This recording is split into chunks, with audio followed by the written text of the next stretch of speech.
Hey everyone, welcome to ComSpark. Today we are in Columbus, Ohio. My name is Neal Saling and I'm on the Executive Host Committee for ComSpark and I will be your guest host today.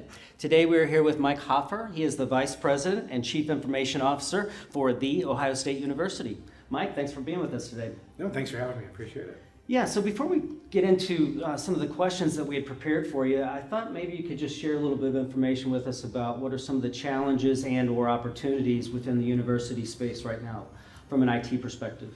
Yeah, I mean, it's always a interesting arena to be in higher education and an interesting vertical, I think, to operate in. And, we always have a lot of opportunities, a lot of challenges in that space just because of our sheer size. And I think that's the first one I'd hit on, right? So, last week was our first week of classes.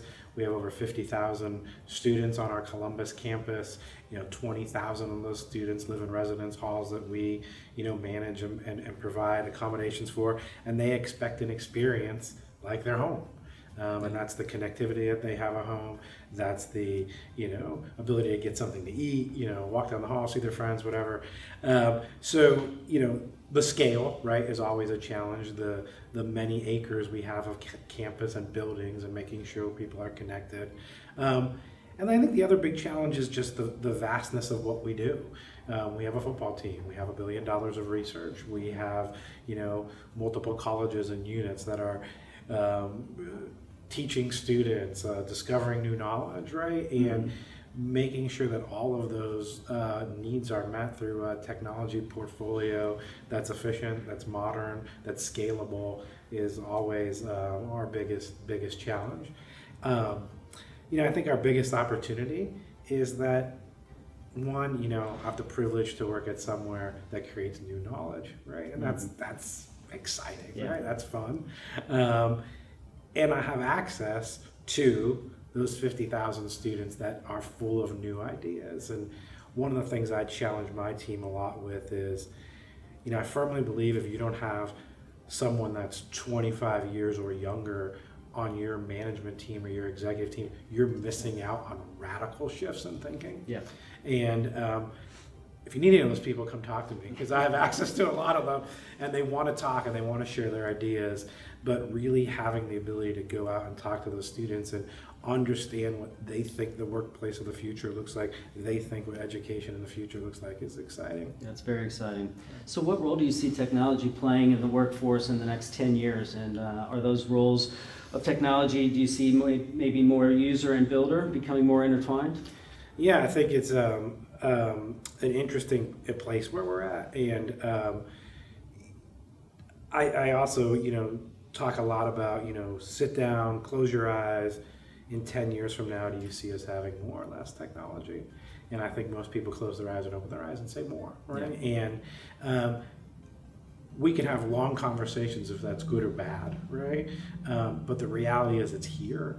And I think the role that technology plays in that workforce is becoming more prevalent, and not just technology for technology's sake, like I'm proficient in Microsoft Office, right? Sure. But actually technology to solve problems. And so I think that's the big gap that we're trying to address right now. So how do you use a traditional humanities-based education to marry that with, a strong foundation in coding, programming, app development, so that when you go out into the field of your choosing, whether that's engineering, whether that's biomedics, whether that's teaching, you could take that skill set and solve problems in a new and engaging way. Exactly.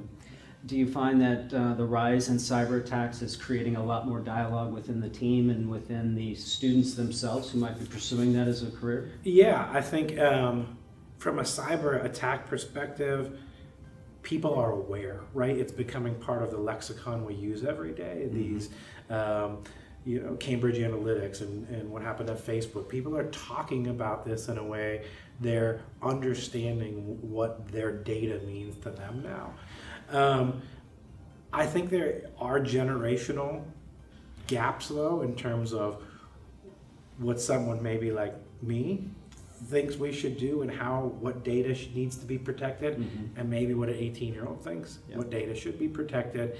And we need to start to build our systems to meet those expectations. And what I hear a lot of times from students is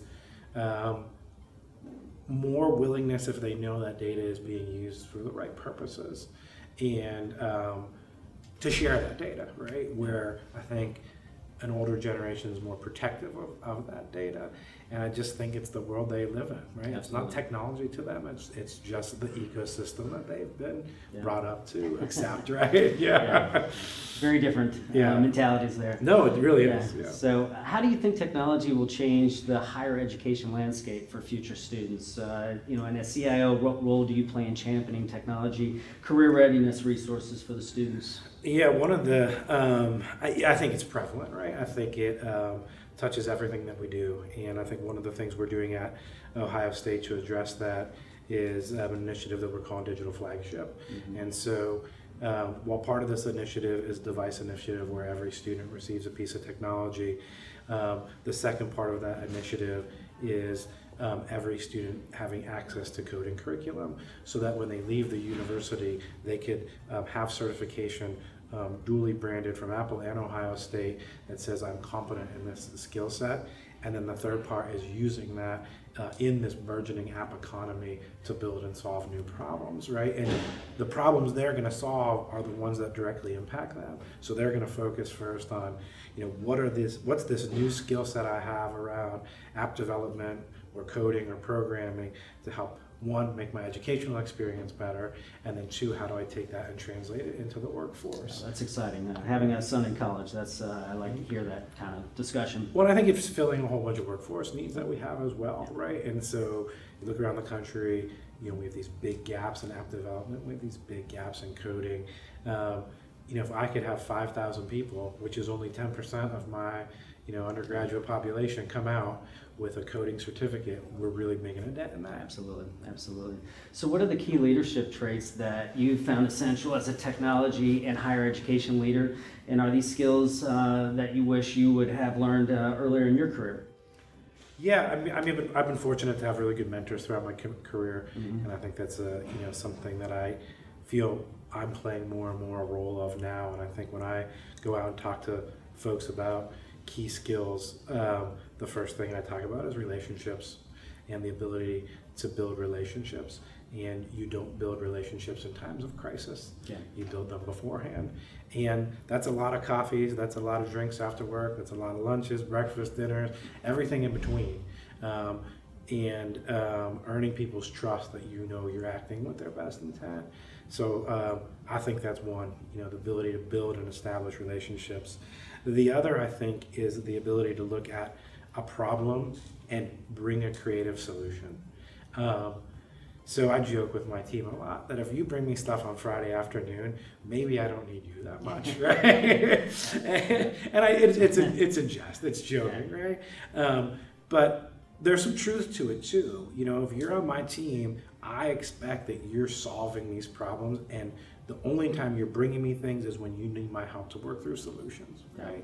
And so I see that a lot in young employees where they can't take idea to a formulation of a solution, and we do a lot of work with folks to focus them in on bringing solutions forward, because I think that's what the modern workforce is going to need. Yeah, absolutely. Yeah.